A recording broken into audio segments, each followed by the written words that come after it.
Yes. How's it going, everybody? What's up? It is the CBC Wizdumb Hour number 150. Coming to you live on Tuesday, September 21st, 2021, the beginning of autumn. I am Steve Witchell in New Orleans. It's Tony B coming to you from New Jersey. What's happening? Yahoo! Big milestone. Big 150. milestone. TV time bomb. Time bomb Is coming to you live from New Jersey. right on. Anybody else that's watching here right now, besides me and Tony, you want to say hi and congratulate us on 150 Yes. episodes? Put your name, put a comment in the comments. Say hi. Tell us where you're from. Tell us what's going on. Send us some balloons. And Yeah, balloons. That's right, Johnny. 150 balloons. Johnny's got balloons coming your way. TV time bomb. I love it. So I don't have a particular topic to discuss today. So we're going to let the audience pick some topics for us, and we'll just we'll riff on whatever you guys want to talk about. You got a question? You got a problem in your life? We're here to solve it. In the meantime, Steve, we Yes. can go back to the humble beginnings of wisdom. We are going to do Think that. about some of those early episodes. We are going to do that. We're going to Starting out explore as young lads on the journey. Yes, we're going to explore the reasons behind this whole thing, and stuff. Craig Yeah. said, "Good to see you. Good to see you too, Craig Gill." Craig Gill, what's up, Mr. Gill? But just a few housekeeping things. I forgot to put the link in the description. Darn it! Gosh darn it! I wonder if I can do it now. Henry, will you send him a reminder for next week? Thank you. Let me see if I can edit the description. He's got you. I can't edit the description. Anyway, if you want, we are live streaming to the Facebook Cover Band Central group, the Facebook Cover Band Central page, and the YouTube Cover Band Central channel. So please subscribe to the YouTube Cover Band Central channel.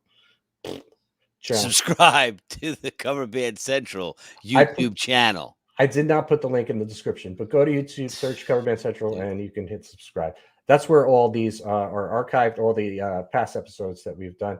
Chase is in Fayetteville, North Carolina. That's Chase J. Mitchell.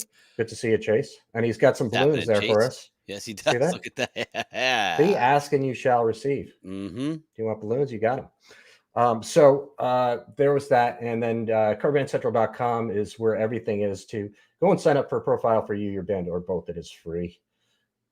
You, your band, or both? Or both. I recommend both. Why not? I recommend both too. You should do both. So cheers here, buddy. 150 episodes. Cheers, Steve, to 150. Yes. Clink, clink, clink, clink, clink. This is something we started just for fun, really. And many of you have not heard every episode. Probably nobody has either heard or seen every episode. There's two people I know of that have. Me and you. Yeah. That's it. I don't know if I've seen every episode. We've lived it, brother. We've lived every episode. What are you talking about? Right.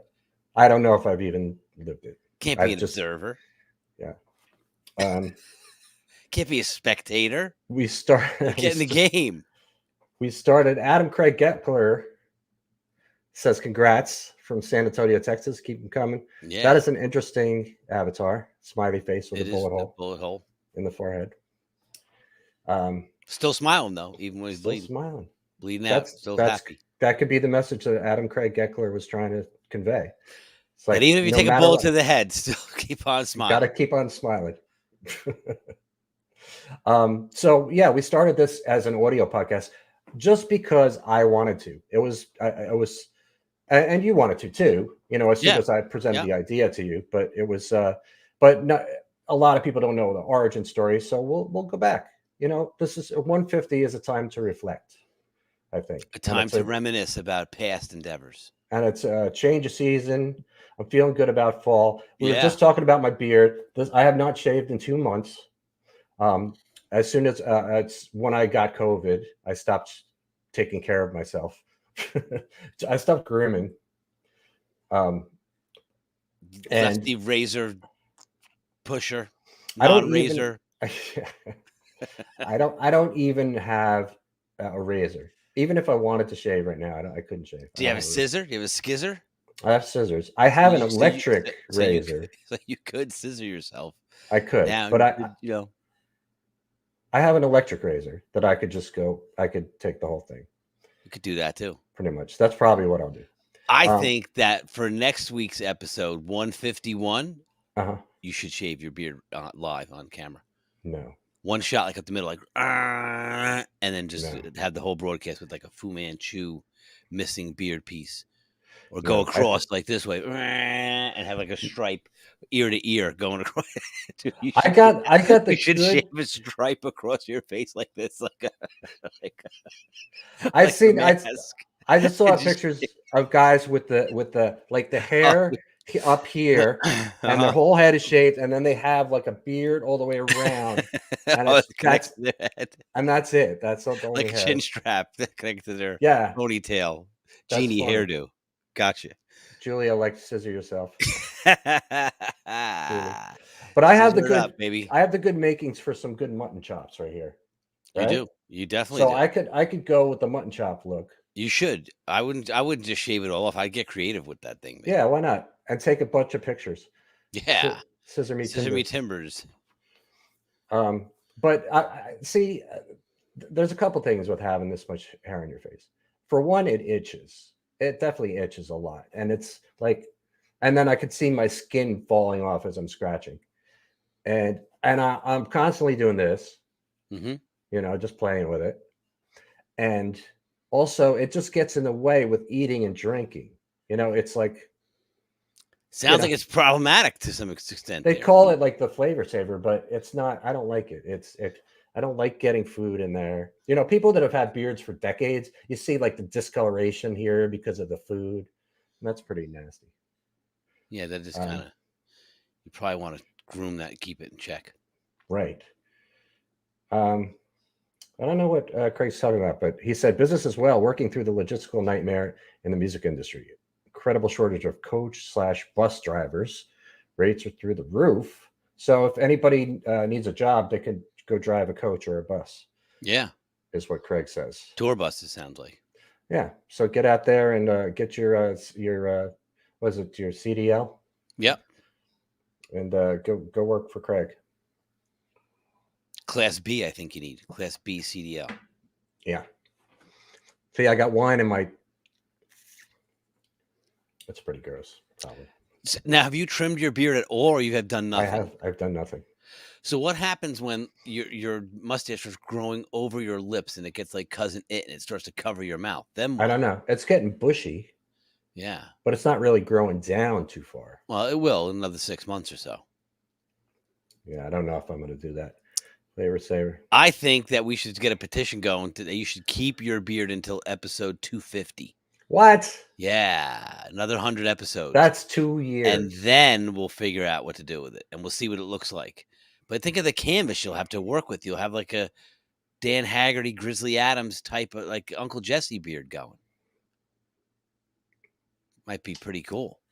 Yeah, I don't know. ZZ Top cover band down in LA. I don't know. Down the quarter there, you can get on Bourbon Street going ZZ Top. I don't know. I some people like the look, but see, this is what I usually would do.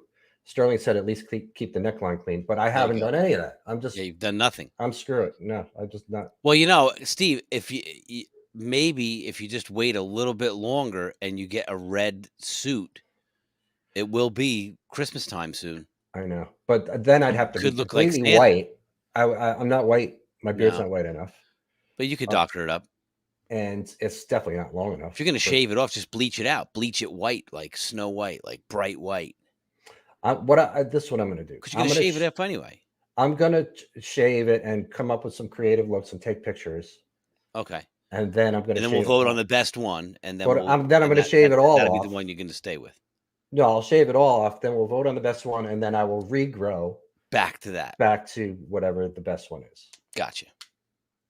I like that idea. That works. Thing. That's good. But I have some video things that I want to do where I feel like I need to look presentable. Where I feel like I need to look presentable. So I don't think I look as presentable like this. I don't know. Yeah, but Terry doesn't care. Terry just said he appreciates the podcast. Thanks, Terry. That's all we need. Appreciate that. Okay, so this is a potential thing that Julie Sullivan Shetter has said. She said I've been practicing so hard, but I have little fingers, and it's so hard to go from an F chord to like any other chord. I have a tiny pinky. I'm only 4'11", tiny hands. Any help? I would say learn how to use a capo, so you can do um, chords like that in open tunings, like open with open chords. So if you know how to use a capo, where to place it based on what you're trying to play, you can play any chord as an open chord. Basically, you just have to learn how to you have to Utilize know the your capo. you have to know your theory a little bit, um, and you have to know where to put the capo. So that would be one suggestion. And she said she uses a capo all the time. So okay, so that blows my suggestion. She's way ahead of you, Steve. She's It's looking way for ahead. real advice. Um, I, I maybe a guitar with a smaller neck. If you can get something that has a neck that's a little more narrow, so it's not as hard to stretch to get that F chord. The F bar chord is what she's probably talking about. Is because Daniel said bar chords, but she's probably talking about the F bar chord is probably the hardest bar chord because it's all the way up the top, and you have to really kind of stretch for that. Um, so I don't know, how can your fingers stretch? Maybe do some stretching exercises. Like pull on them real hard, or like tie weights to them at night when you're sleeping off the side of your bed and alternate which hand. Right. Um, No, you can't do that, Steve. no, no. You can stretch your fingers, no, but you can probably find a smaller sized instrument. They do make Yeah, like not junior sized guitars, but they do make intermediate, different sized guitars. They do, yeah, and even the guitars I have hanging behind me. If you look at the Gibson Les Paul, that's all the way on the end. It's considerably smaller than all the Flats and the other guitars on the wall. It's heavier, but it's considerably smaller and more compact. The neck is actually a little smaller. yeah. Interesting. That's what I was saying. Get a smaller scale neck. That's find a good go to Guitar Center or your favorite local guitar store and try out different guitars and find one that feels a little more Yeah, comfortable. yeah, it has to speak to you when you play it. Yeah, and that's true. Terry, another suggestion. Terry said she could play an F without barring, which is true. So if that's the only problem is going, she said it's hard to go from an F to any other chord. So if F is the only problem, just learn how to play it without barring. You could do that too. Um, and she names her guitar. Guitar is Rosalita. She has a Guild concert guitar, and I'm Nice. guessing she's a Bruce fan. Naming it Rosalita because that's a Bruce Springsteen song. I could be wrong. It could be her grandmother's name. Could be the name of the guitar. Um, It could have well, spoken to her, Steve. You don't she know. did say her name is, and her, yeah, she didn't indicate whether the guitar spoke to her Yes. because that's certainly. She didn't say I call it Rosalita. She said She her said name is her name is Rosalita. Rosalita. Right. So there's a big difference there. I'm going with that she's a Bruce fan. Okay. And you're going with what? That's just the name that she chose to call her guitar. For no reason. That's the name it was given. That's what it told her. That's what it told her. When she walked up and said, "Hi, I'm Terry," and it said, "Hi, I'm Rosalita. Nice to meet you. Let's see if she Want to tells play? us. Want to play around a little bit." Hopefully she'll tell us. She said thanks so much for something about maybe the F chord. It's a little delay, we're ahead a little bit. So the comments come. Rose ahead, Steve. That's why it's called the Wizdumb Hour. Okay, so you were right. It's literally what it told her. It told her, my name is Rosalita. Julie. Stump the drummer. And yes, drummer has it correct. Thank you. Yeah, very good. All right. You get 1,000 points. Not a Bruce fan. 1,000 points for you for that. Just Venmo my cash winnings to Cover Band Central. I would give it all back to the people. Congratulations. So yeah, so we were going to talk about the origin of this. Yes, the origin of the wisdom. We've spoken about the origin of wisdom in the past, though. We have, but I'm saying most people have not heard that because they haven't seen and or heard 150 episodes or 149 episodes. So we could briefly talk about it again because why not? It's fun to reminisce. But Tony and I were in a band together back in around 2005-ish, 2006. And it was a band that he was in and I subbed for one night. And I didn't know anybody in the band. And I was given a song list, maybe. Or did I just show up and No, play? you were given set list. And I think you may have, even the guy you were subbing for may have even come to the gig for some reason to have some kind of pep talk prior to you playing the gig. Talk. Yeah. I like that. I don't remember that, but I like the idea. I'm trying to find a. And then it ended up that we were going to fire that bass player. And the night we were going to fire him, he's like, I got to tell you guys something. Like, I'm leaving the band. And we were like, oh, man, really? Bummer. And then we called and said, Steve, do you want to join? All right, you're skipping way too far ahead, though.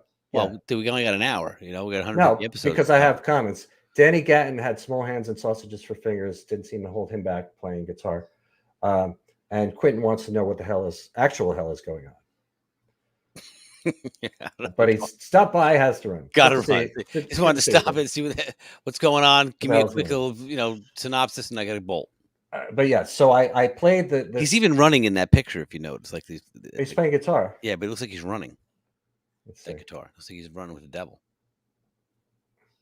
Yeah, he looks like he's rocking. Yeah, he could be running. See, stop by, got to run. Looks like he's like, got to go, man. He like stop, did a little jam, and quickly to the next gig. He is rocking in that picture. That's what he's I'm rocking saying. All right, Steve. Sorry, we digress. Please. Greg said he's late to the party and looking to sound great. Thank you. Looking and sounding great, Steve. What about the time bomb? This is a very one-sided audience tonight, Steve. I don't know if because I was the one that was sick. So man, I think that's what he's referring to. That I don't sound as sick and I don't look. Hey, you have no oxygen on either. That's a big thing right there. I know it's here if I need it. That's right next to me. But I went. Actually, I've been a couple times this week. I have to walk a good 100 yards to throw out the garbage here in my apartment complex, and I usually take the wheeled oxygen tank, and I did twice. Saturday and yesterday, I went and walked without taking oxygen, and I did okay. Tankless. And then I went to the store today, the grocery store, and I did not bring my oxygen in with me. I just walked in with my mask, but no oxygen, and I felt okay. So I think it's improving to the point where I'll hopefully be able to go back to work within the next couple of weeks. Nice. But I have a doctor's appointment tomorrow, and it's the first one since I left the hospital, so I'll find out more. Hopefully they'll take an x-ray of my lungs to see what's going on, see if the blood clots are still there and all that shit. So gotcha. Okay, but you subbed. So I subbed, and I don't remember all this cheering guy that came. I don't remember any of that. Cheering. Pep talk, whatever. Besides pep talk, right? Pep talk, Lou. And I just remember it went well, and then I played again the next night, or was it the next night? Yeah, I think we had back-to-back gigs. It was and in Hoboken, and you and I hit it off right away, and I was in the band not for a very long time. It was less than a year. No, I think it was a couple of years. Was it? Yeah. Huh. All right. Well, think about. Listen, here's a good way to timestamp it. How many Oktoberfests did you play at Chambo's? 1. Then you were in the band for at least 1 year. Right. But I attended at least 2, including when I played. Yes. So, and maybe 3. I don't know. Was the one with the pizza the one you played, or was that when you were visiting? That was visiting. Okay. Yeah.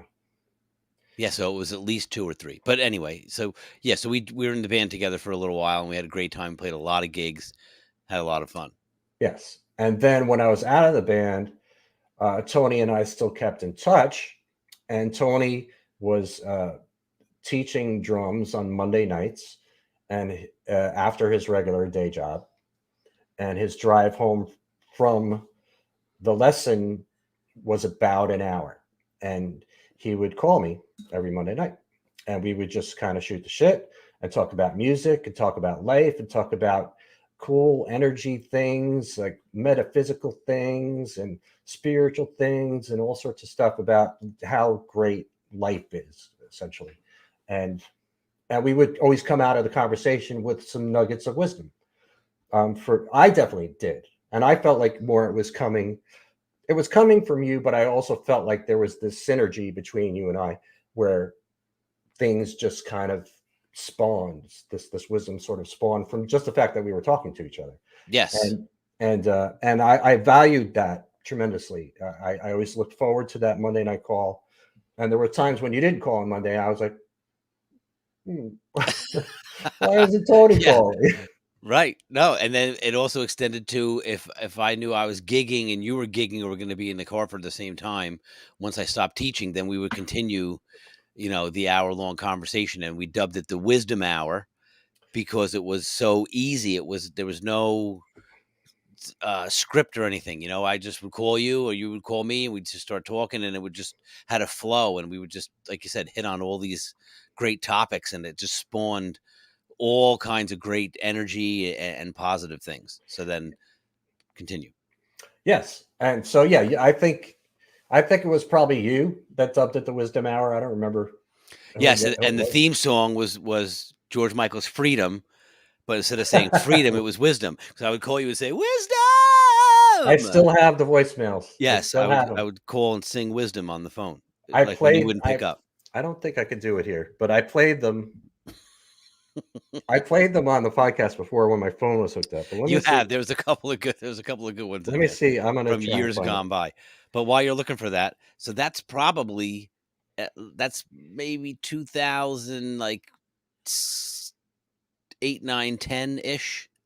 Okay, let's see what we got here. Hey, Steve, with you. Oh wait, that's not you. That's not me. That is you because it says Tony. Maybe it's not you. Wait, maybe. Let's see what. Hey, Steve, with you. No. See, that sounds like my friend Rich. Anybody calls me on my and leaves a voicemail and sings, I always save it. I can't delete people who sing it on my voicemail because I love it. a long time ago. That's you. I used to speak of wisdom with a long lost friend of mine. We were singing bye to the wisdom time. No time for Porter Tony to call and say hi.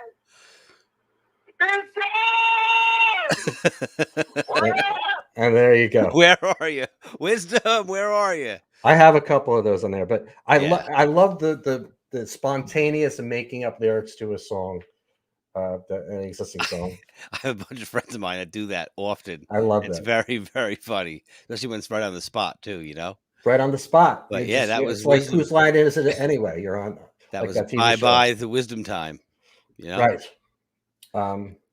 So even when we connect for wisdom, we would still have funny wisdom voicemails going on. I don't know why he says it's not a fan of tracks. That wasn't a track. Oh, he must be having a conversation with somebody else about something. I don't know. You got to go on the right track, man. Watch out for the trains coming. Make sure you're going in the right direction. Right. And then it just stopped.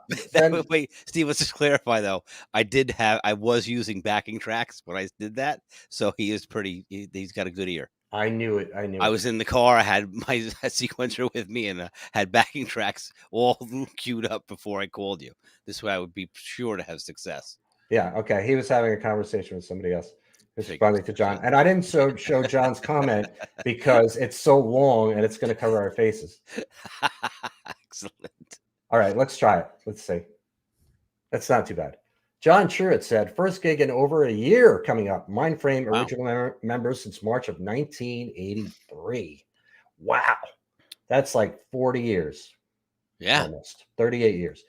Got together for one gig 38 years later. Still together. No drama, no fights. what are your thoughts on backing tracks? I believe in all live or go home. Kudos on 150. Backing tracks is a bugaboo topic that comes up in the group all the time, along with using iPads and wearing cargo shorts and playing Mustang Sally. Check back to episode 123 where we go into detail about this. Yeah, don't quote him on 123, but we have talked about it. My quick thought on it, because I'm not going to get deep into that topic, is that you do what is best to get the job done.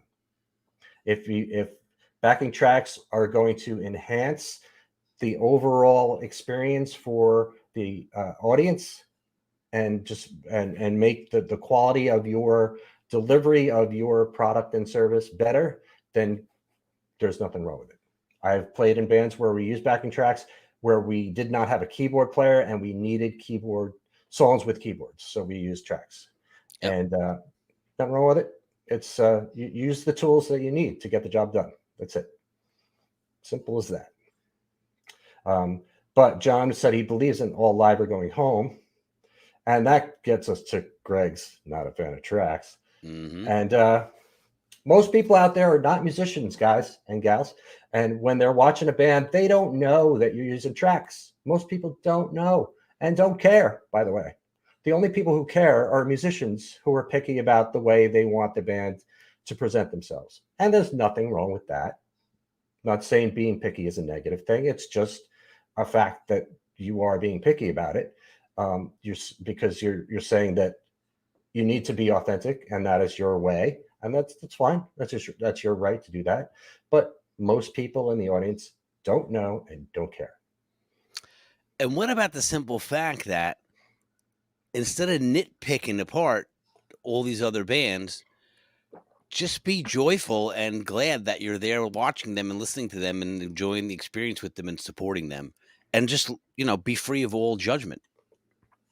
You're entitled to your opinion, right? But don't let it detract from the enjoyment of the event, the situation that you're at, because we've all been to live shows with big national acts, and there's all kinds of stuff going on that you don't know about to make it sound better. Yeah, absolutely. That's dating back. I remember when that first came up, like in the late 80s, when I got something flying around here. In the late 80s, when there were a lot of those bands that were using these big harmony background vocals, and you just knew when they're playing live that the whole band wasn't covering that. That was a track. That was right. They used to call it sampling. It was when the MIDI keyboards came out and you could sample sounds and you could just press a key and it would be a chorus of vocals or whatever. And people started using that. Technology enabled that to happen, and it made the vocal sound bigger. It made it sound more like the record. And there were a lot of people that were the purists. They were like, nah, you can't do that. But people did it. Yeah, like exactly. Def Leppard is a great example. Yep. Back in the day, because if you listen to the tracks on the records, the recorded stuff, there's like 100 vocal tracks. Yeah.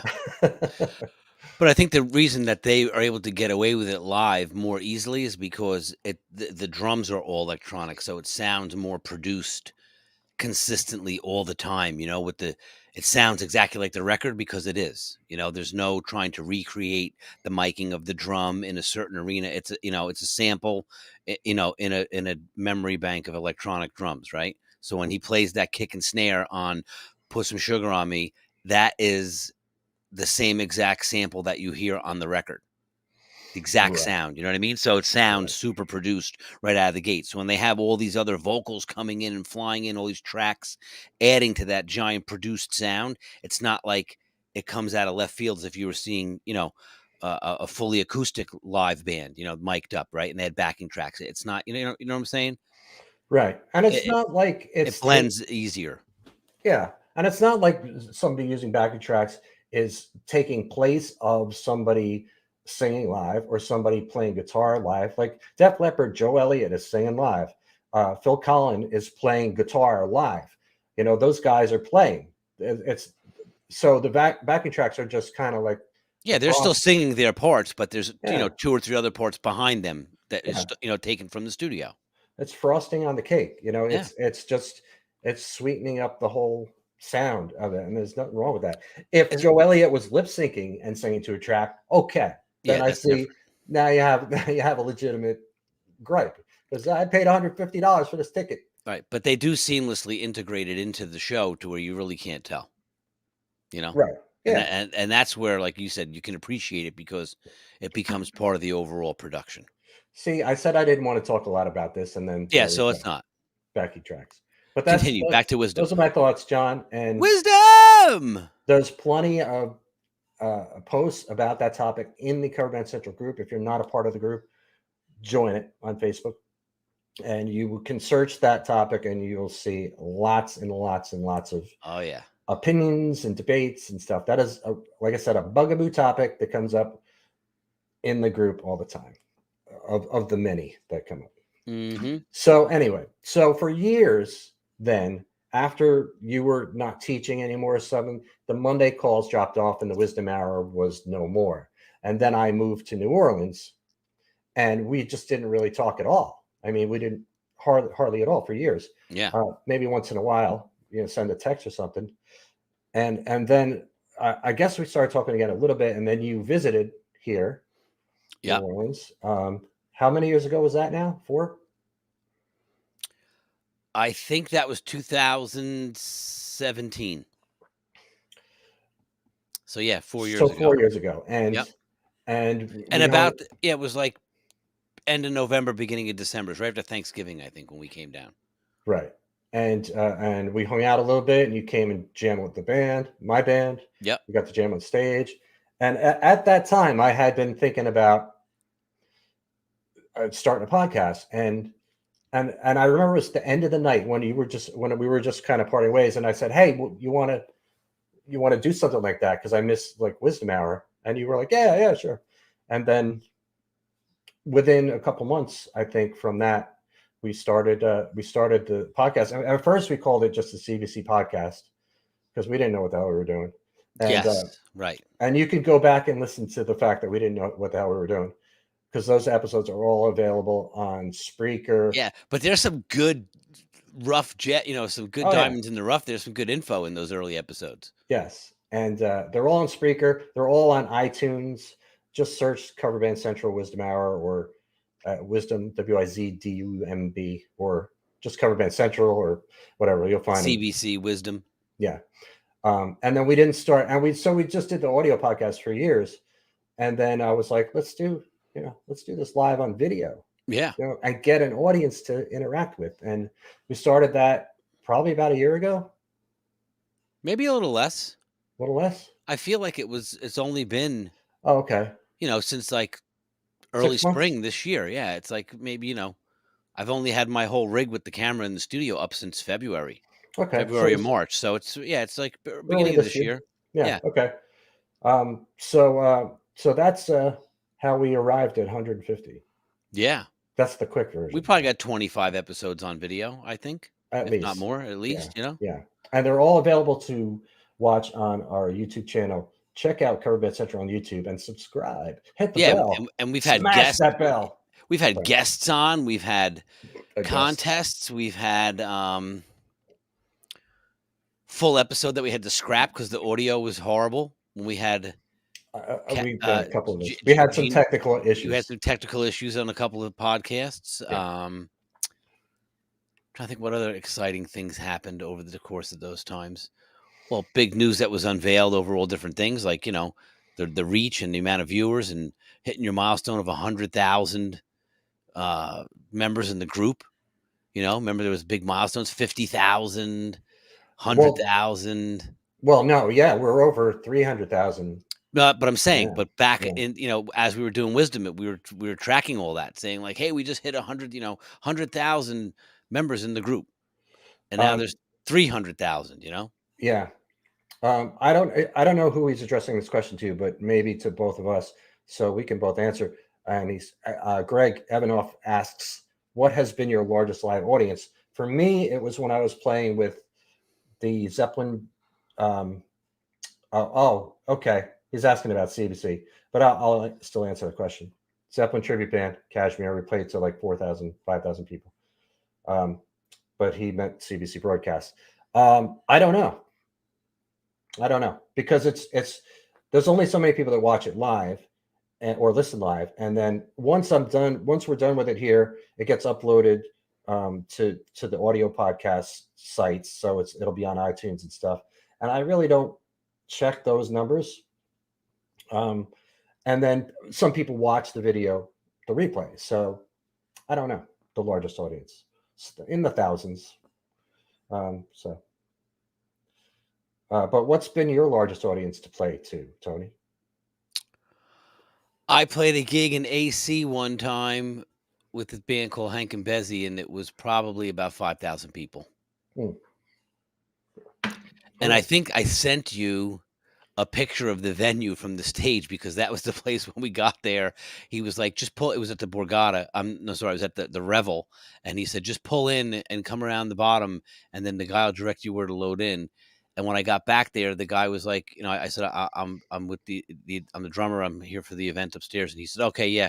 So park here and then load in, and then there'll be a freight elevator. Push I know how to use the elevator, but he said, push the green button to call it, and then it comes, and you have to open the door, and you have to push the other door to close it. And then it'll take you up to the ballroom. So the freight elevator comes down and the doors open, and it's like the size of an inside of a tractor trailer. Wow. It's gigantic, like that big, really. Like I stopped it. I unloaded my whole car, and it was like, the size of a dime inside the box, like a shoe box. You know what I mean? They're like, the freight elevator was so big. I put my stuff in there. I pushed a button and went up, and it opens right onto the stage.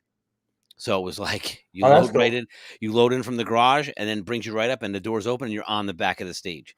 And it was a big giant stage, and it had full-blown sound and lights and monitor guys and lighting people, and it was the real deal. So it was for I forget, some keynote speaker was there. I don't recall who it was, but it was a big event for that. So it was like this big thing, and we were the entertainment. So we played for 45 minutes, and they had 2 hours of speeches and this whole keynote thing, and then we played for an hour and a half at the end. Awesome. But it was very cool, and it was pro sound, and it was it was very, very, very interesting. That was where the sound guy came up. I just gotten the Gretsch kit, and the sound guy came up and said, he said, dude, I'm a drummer and a sound guy, and you have to go out into the audience and let me play your drums so you can hear what they sound like out front. Right. I remember you telling that story. And it was the best sounding drums I ever heard, that I played for myself. That's cool. I meant to hang on. Nice. $1 million+. John said he subscribed to the YouTube channel and he'll get caught up. Thank you for doing that, and other people should do that too. And Craig, we got to know more about this 1 million+ crowd, Monsters of Rock Moscow.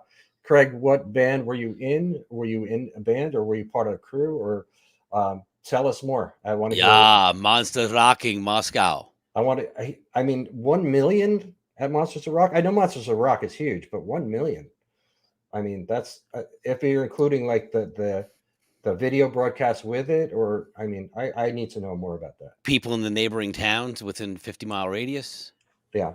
John Farr said, how benefit concert planning coming along?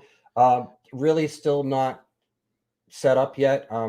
People are still in New Orleans, this whole area. People still have not come back home, and everything is still kind of we're still recovering from Ida here. I went to the supermarket today, and anytime I've gone to the supermarket, there are shelves that are just bare, that are no eggs, there's no bread. It's still the whole infrastructure and the whole routine here of shipping and everything is still kind of getting fixed. A good friend of mine just got back to his apartment today, and so it's not Steve's really freezing yet, but the plan is still in place. We still are going to do it. So we'll definitely keep you posted when that happens. Donna said, how am I doing? I look better. Thank you. I'm doing well. I'm breathing better and going to the doctor tomorrow for the first time since my hospital stay. And I'll find out more tomorrow. So I'll have updates next week, but I feel good. So 1 million, Craig, come on, tell us the story. He's not telling us the story. Yeah, do tell. Maybe he's typing it, and it's a really long story, and it's going to cover the entire screen. Oh, that's what I wanted to say. So if you recall, in the early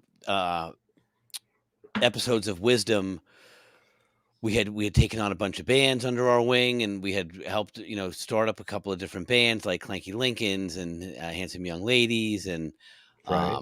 there was a couple other guys. But I remember you like maybe 5 episodes in, you were like, "Dude, this guy emailed me. I'll forward you the email."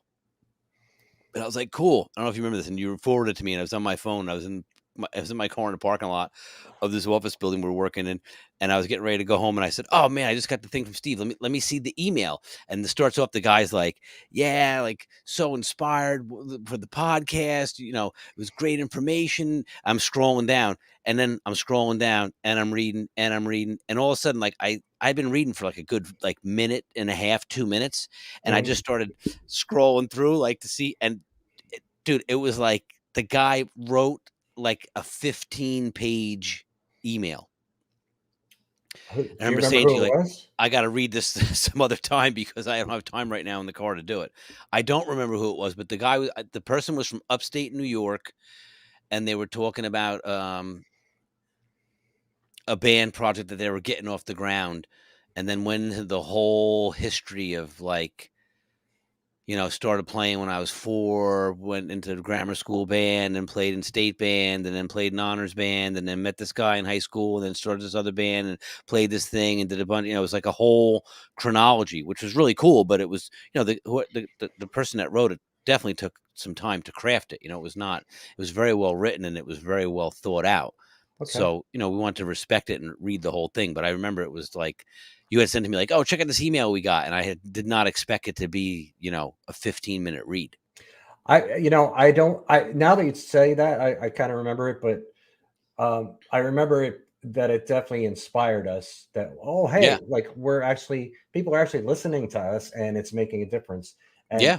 And people have thanked us for that. And that's really the takeaway for me that I hope happens for this, is that people get somewhat inspired and entertained by the things that we talk about. And again, we come in this with no script, and really most of the time, not even anything in particular to talk about. We just riff on stuff.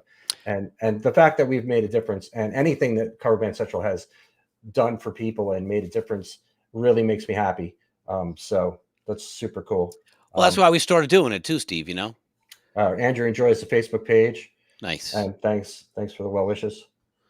But that's why we started doing it. It wasn't to oh say, my hey, goodness. Okay. Andrew Wilbenhurst. Now I know who this is. He said he stayed at our home in New Jersey years ago when we toured with Jared. His son Kirk convinced him to take up bass at 59, and now playing in a cover band 65. Good for you, Andrew. Yes.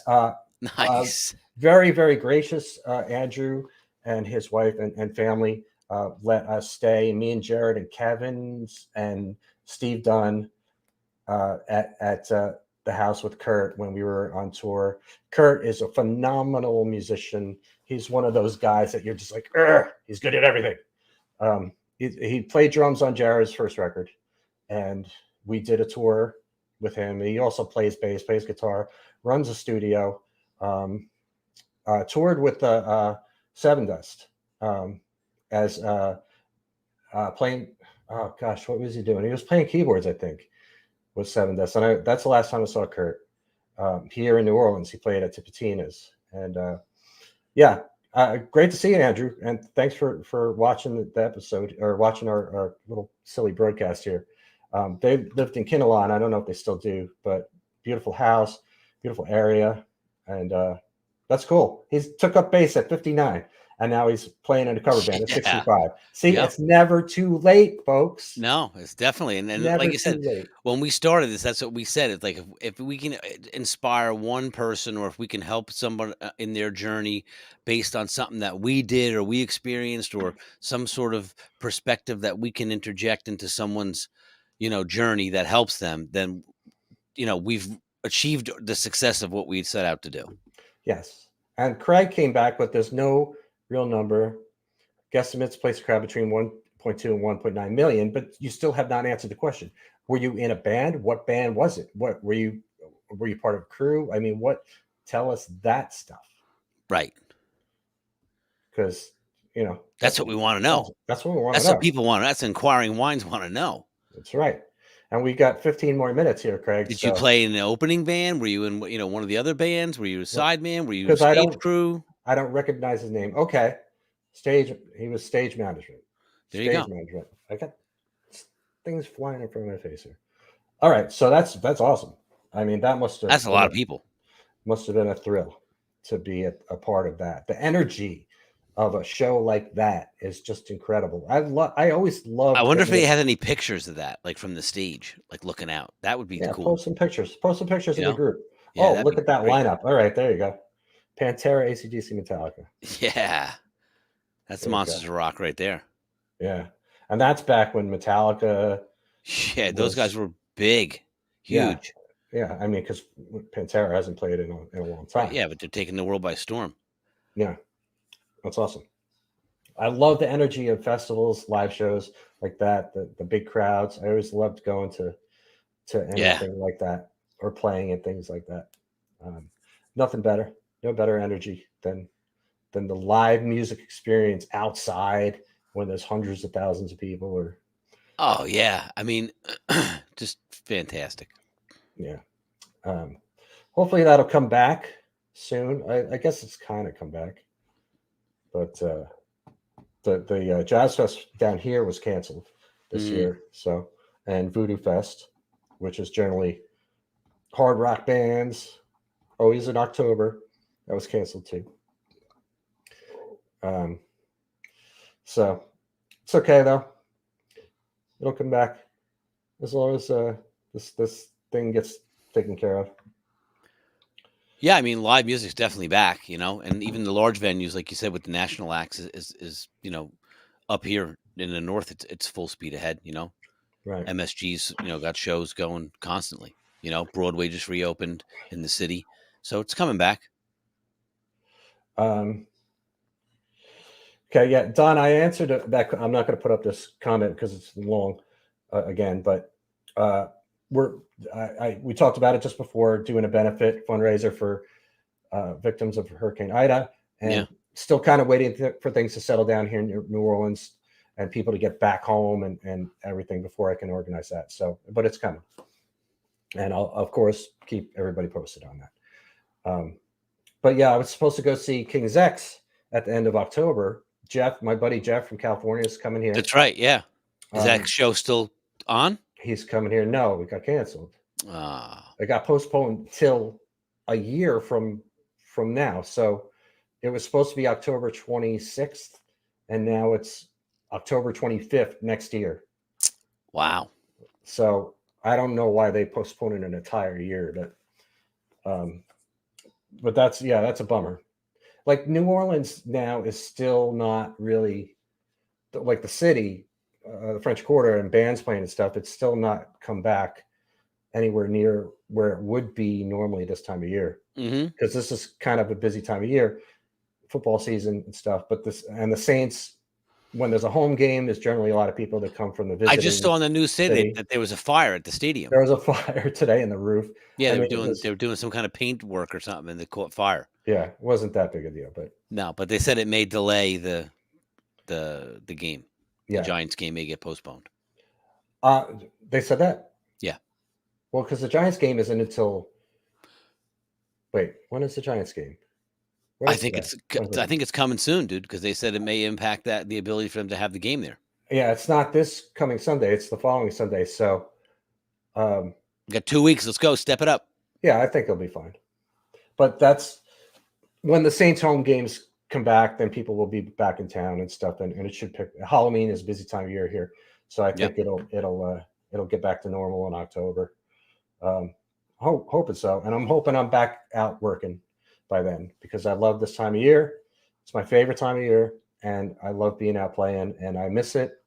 And I'm feeling healthier. I'm feeling like my breathing is better, and I'm feeling like hopefully soon I can get back out and play. And soon enough, man. It'll be like never even missed a beat. Hope so. I haven't picked up my bass in 2 months since I got sick. Minor detail. Yeah. I hope I still know how to play. If not, I'm sure you got enough friends then that someone could give you a little pep talk. Right. Like pep talk, Lou. LA is a little oppressive with crowds, Greg said after going to the Ford Theater in Los Angeles on Thursday for Vintage Trouble, about 1,000 people. They just had the Emmy Awards the other night, and people were kind of freaking out a little bit because there was no social distancing. Nobody's wearing masks. Yeah. All these famous people all together in one room. And but I guess they all had their vaccines or negative COVID tests. Mm-hmm. Donna said it's like riding the bike, playing the bass again. So I believe you. There you go. I've done it before. You'll do it again. That's right. You never forget, Steve. You just got to get your chops maybe back a little bit, you know? That's right. You as long as I can breathe, I'm fine. As long as I'm breathing, I'll be able to play bass. That's right. That's what I'm thinking. And I am breathing. Without oxygen, we might say. Right. That's right, Steve. No oxygen. I got Steve here, too. Another guy. Just started, the intern. What's up, Steve? Welcome on board. Hey, Steve said, welcome on board, Steve. He said, thank you very much. Appreciate it. Very excited to be here, he said. Yeah. Looking to make a difference is what he says. Yeah, Craig said a lot of the rollbacks for tours are due to logistics and understandable. Yeah. Again, same thing. Everybody's trying to get back in the rhythm of things. And but like he was saying earlier, it's hard to find, drivers. It's hard to find people. It's hard to find help. Even up here, there's all kinds of, jobs available, and they just can't find people that want to work. Really? Whether it be to them collecting and can make just as much collecting and would rather stay home, or collect and work for cash, and beat the system, or they're just burnt out and don't want to do the same job they were doing anymore, and they're looking for a change to do something else. So maybe that guy that's been driving the bus for 30 years decided, you know what, like after COVID, I don't want to do that anymore. I'm going to do something else that's more meaningful to me. I think that did make a difference when people were stuck at home for a year. Yeah, they reevaluated what they want to get out of their life, Yeah. Yeah, that Big definitely time. happened. Mm-hmm. It sure happened for me, too. Yeah, because now the big thing they're saying is, how do you get the workforce in America back into the office when everyone's so adamant about working from home, and they're so well suited to work from home now, and they have that flexibility, and it's becoming a big issue and a big part of when companies are going to hire people, and the people are saying, well, how much flexibility do I have to work from home? And if it doesn't, meet their criteria, they'll look for something else. Thanks, but no thanks. Right. So it's a weird atmosphere out there for sure. Yeah. Speaking of which, I'm looking to I love playing, but I don't necessarily want to play because I have to play. I want to just kind of play when I want to play. Mm-hmm. But I've been looking into putting together like digital programs for teaching people how to do stuff in the cover band central musician world. So you guys that are listening, what is it that you need to learn that I can help you with? Because there's a lot of stuff that I've been playing for 38 years. I've been in bands for that long. I've assembled, put together, built this cover band central world with a page of 330,000 followers now, and a group, the most active group on Facebook for musicians. Got a website. We've got the podcast, 150 episodes. So I got a lot of stuff that I could show you how to do. So I would love to know anybody who wants to chime in and answer. And like, what is it that I can help you with that you have always wanted to learn, or you just need guidance with, you need support with, you need clarification with, or inspiration or motivation, right? Yeah. Or support with something. So anybody has any ideas out there, I'm really going to aggressively pursue this because I want to make sure that I'm making it as much of a difference as I can with the knowledge that I have, the experience I have in this whole cover band central universe. Yeah, and that's what it's all about, Steve. Is helping each other and helping people, and that's why we started doing this. I know it's why you started the Cover Band Central. Initially was for community, to have a place where people could go and have a forum and have a voice and be able to get questions answered, and have a community where they could interact with each other. And like you said, you've successfully built it to over 300,000 members and growing. Yes, and growing very rapidly. Worldwide. Greg hopes that next June he can go see Muse in Florence, Italy. Yes. Muse was great. I saw Muse. They were awesome. And hopefully by next June, man, we got it all together. I mean, goodness. I hope so, man. It's a little like baby steps. It's a couple steps forward and then a bunch of steps back. Exactly. That's how I feel about my own life. Like I took some steps back in a way, broke my arm, got COVID, had to flee for a hurricane, but still standing. Grew a beard. Had to flee. He just relocated momentarily. Grew a beard. Had to flee. Went off the grid for a little bit. I fled. But no, I never. But now you're back. Now I'm I'm getting better physically, and there's no more hurricanes. No more hurricanes this year, please. Amen to that. Greg has seen Muse 14 times, so that's why he's flying to Italy. Wow, that's good. To see that's dedication, man. That is. I mean, but it's funny, Steve, because like he's seen Muse 14 times. I saw Muse once, right? I saw him on the Drones tour, but they were great. Top 3 concerts I've ever seen. Right.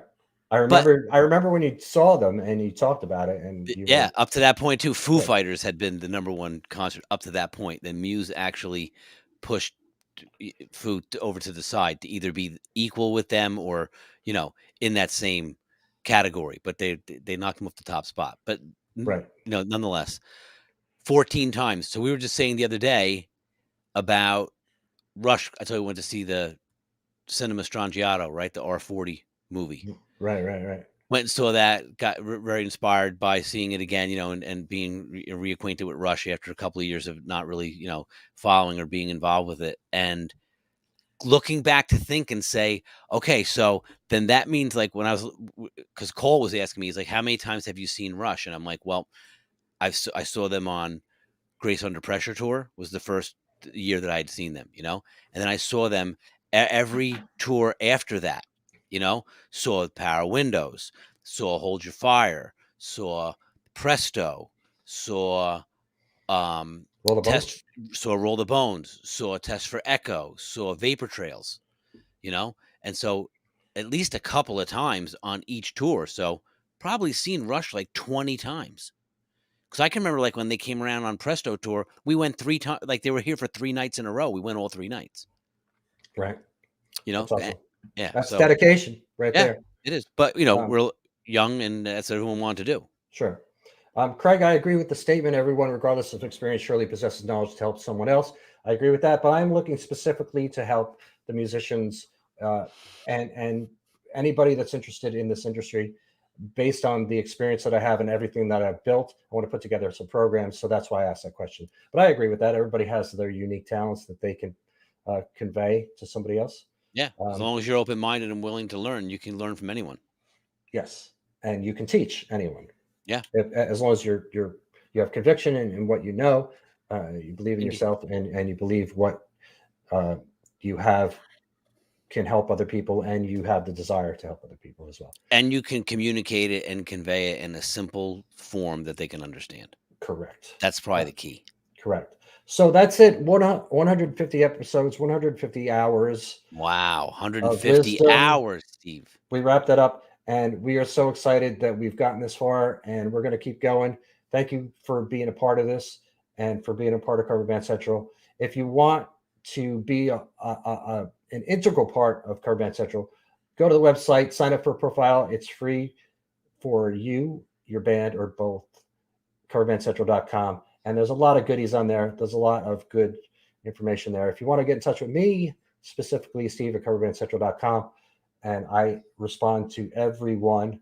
And make sure you subscribe to the YouTube channel, as somebody did before. I forgot who it was. And if you have 6 days of nothing to do and you want to go back and listen to the 150 episodes and watch them, we highly recommend you do that. Right. You can find them on iTunes, the YouTube channel, the website, whatever. Just email me.